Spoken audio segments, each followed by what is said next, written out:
আমরা অনেককে দেখি যে শেখ হাসিনা যে এতগুলা খুনের দায় অভিযুক্ত এবং দেশ থেকে পালিয়ে গিয়েছে জনরোষে, তার এই পর্যায়ে যাওয়া এবং এট দ্য সেম টাইম আমরা তাকে অনেক সময় দেখি যে বাংলাদেশে যে খুবই অল্প সময়ে 2000-এর অধিক শিক্ষার্থী এবং সাধারণ জনগণ নিহত হয়েছে, এটাকে কম্পেয়ার করা হয় অনেকটা নাজিদের সাথে। এই কম্পারিজনটা কি লেজিট কিনা, বা যদি লেজিট না হয় কেন নয়? নাজিদের সাথে তুলনা, আমি আসলে নাজিদের সাথে তুলনা করতে চাই না, কারণ নাজিবাদের যে জায়গাটা ছিল, বিশেষ করে ফ্যাসিবাদ বা নাজিবাদের, আমরা ফ্যাসিস্ট বলছি কিন্তু আসলে নাজিরাও এক ধরনের ফ্যাসিস্টই ছিল, তারাও এক ধরনের চেষ্টা করছে। বাট নাজিবাদের একটা জিনিস আমার কাছে খুব গুরুত্বপূর্ণ মনে হয়, সেটা হচ্ছে যে তারা আল্ট্রা ন্যাশনালিস্ট ছিল।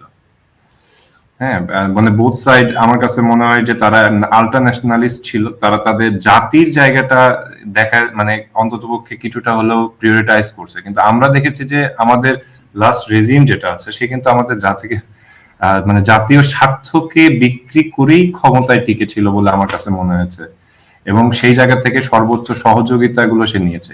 এখন লাইক তারা হয়তো জাতীয়তাবাদী চেতনাকে ব্যবহার করে তারাও ক্ষমতায় টিকে থেকেছে, মানে নাজিদের কথা যদি আমরা বলি বা ফ্যাসিজমের জায়গা থেকেও যদি বলি, কিন্তু তারপরও তারা দেখা যাচ্ছে যে বহির্বিশ্বের সঙ্গে কিন্তু তাদের নিজের যে মানে অক্ষুণ্ণতা বা সার্বভৌমত্ব, এই জিনিসটাকে কিন্তু তারা বেশ গুরুত্ব দিয়ে দেখেছে বলে আমার কাছে মনে হয়েছে। তো এই জায়গা থেকে আমি আসলে তাদেরকে এই জন্য মানে কম্পারেটিভলি নাজিবাদের সাথে তাকে নিয়ে আসতে চাই না। তার মানে তুমি বলতে চাচ্ছ তারা নাজিদের থেকেও অধম আর কি, ইন এ সেন্স। তাদের নিজের ন্যাশনের জন্য চেষ্টা করছে, হয়তো সে সুপিরিয়র হিসেবে দেখানোর চেষ্টা করছে মুসলিনি অথবা হচ্ছে হিটলার, হ্যাঁ, তাদের জার্মানদেরকে, এরকম কিছু, তাই? তারা এই সেন্টিমেন্টকে ব্যবহার করে হয়তো ক্ষমতায় টিকে ছিল। হ্যাঁ, লাইক নাজিরা, মানে নাজিজমের জায়গা থেকে তারা এই যে আল্ট্রা ন্যাশনালিস্ট যে কনসেপ্ট আছে, এটাকে তারা ব্যবহার করে জনগণের কাছ থেকে ক্ষমতাটাকে লিগালাইজ করছে, ক্ষমতাটাকে টিকে থাকাটাকে তারা এস্টাবলিশ করেছে, যেটার সঙ্গে আপনার এখানেও একটা সম্পর্ক আছে। দেখেন, আওয়ামী লীগ কিন্তু তার জায়গা থেকে মুক্তিযুদ্ধের যে চেতনা আছে, সেই মুক্তিযুদ্ধের চেতনাকে বিক্রি করেই কিন্তু তারা তাদের ক্ষমতার লিজিটিমেসি ধরে রেখেছে। মানে সমস্ত তারা কেন ক্ষমতায় থাকতে পারে, বিকজ তারা স্বাধীনতার সপক্ষের শক্তি। রেস্ট অফ দ্য পিপল, সারা পৃথিবীর, মানে সরি পৃথিবী বললে ভুল হবে, বাংলাদেশের বাকি সব মানুষ আসলে স্বাধীনতার বিপক্ষের মানুষ। আমার নাজিদের সাথে কম্পারিজনের যেই, মানে যে কারণে এটা আমি অনেকের মুখে শুনি, এবং এট দ্য সেম টাইম এই কোশ্চেনটা করা, যে মাত্র 19 দিনে মোর দেন 2000 পিপলকে এইভাবে নির্বিচারে, এবং তাদের হাতে কোনো অস্ত্র নাই, যেসব মানুষকে মারা হয়েছে এবং নিজের দেশের মানুষ, এবং নাজিরা যেরকম ভাবে হ্যাঁ, নাজিরা আছে নিজেদের দেশপ্রেম বা হচ্ছে দেশকে বা জাতীয়তাবাদ যেটাকে আমরা বলি, এটাকে ওরা শক্তিশালী করে সেখানে একটা শত্রুপক্ষ দাঁড় করাইছে, দাঁড় করিয়ে দেন হচ্ছে এদেরকে ম্যাসাকার করছে। আর জুলাই আপরাইজিং এ কিন্তু আমরা দেখি যে ছেলেটা একটা সময় ছাত্রলীগ করতো, সেই ছেলেটাও কিন্তু আন্দোলনে এসে অংশগ্রহণ করে।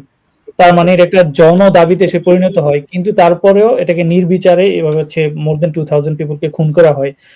এই যে ম্যাসাকারটা, এই যে খুনি যে মানসিকতাটা, এই যে বর্বরতাটা, আমি সেটাকে আসলে কম্পারিজন করার চেষ্টা করছি, যে অর্থাৎ মানুষজন যেই পার্সপেক্টিভ থেকে নাজিজমের সাথে, নাজিবাদের সাথে, এই শেখ হাসিনার যে রেজিম বা হচ্ছে সর্বশেষ যে ম্যাসাকারটা করে গেল, এটাকে কম্পারিজন করে, সেই পার্সপেক্টিভ থেকে কি এটাকে কিছুটা বলা যায় যে এটা, যে দুজনের কাছাকাছি?